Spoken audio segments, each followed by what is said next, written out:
Digital media വിപണിയിലെ business 80,000 രൂപ കവിഞ്ഞ് മുന്നേറുന്നു. ടെലിവിഷൻ ചാനലുകളെ മറികടന്ന് ഡിജിറ്റൽ മീഡിയ കഴിഞ്ഞ വർഷം ഇന്ത്യയിൽ 2 ലക്ഷം മണിക്കൂർ തനത് ഉള്ളടക്കം സൃഷ്ടിച്ചു. 1600 സിനിമകൾ, 2600 മണിക്കൂർ പ്രീമിയം OTT ഉള്ളടക്കം, 20,000 ഗാനങ്ങൾ എന്നിവ ഇതിൽ ഉൾപ്പെടും.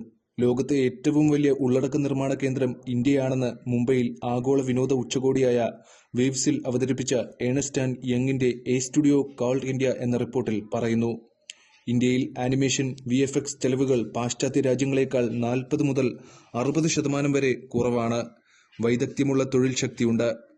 ഇന്ത്യൻ ഉള്ളടക്കത്തിന് രാജ്യാന്തര തലത്തിൽ സ്വീകാര്യതയുമുണ്ട്. OTT പ്ലാറ്റ്ഫോമുകളിൽ 25%-ലേറെ ഇന്ത്യക്ക് പുറത്താണ് കാണുന്നത്. 28 ലക്ഷം പേർക്ക് നേരിട്ടും 1 കോടിയിൽ പരം ആളുകൾക്ക് പരോക്ഷമായും തൊഴിൽ ലഭിക്കുന്നു.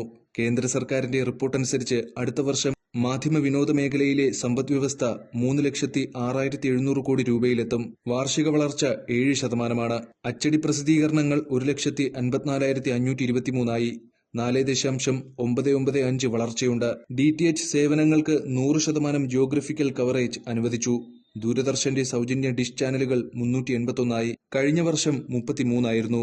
ജനസംഖ്യയുടെ 98%-ലേക്കും ആകാശവാണി എത്തുന്നു. സ്വകാര്യ TV ചാനലുകൾ 908 ആയി. 388 FM റേഡിയോ സ്റ്റേഷനുകളുണ്ട്. കമ്മ്യൂണിറ്റി റേഡിയോ 531 ആയി.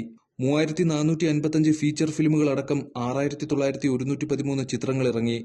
രാജ്യത്ത് 2.5 ദശലക്ഷം സജീവ ഡിജിറ്റൽ ക്രിയേറ്റർമാരുണ്ട്. 1000-ലേറെ ഫോളോവേഴ്സ് ഉള്ളവരുടെ കണക്കാണിത്.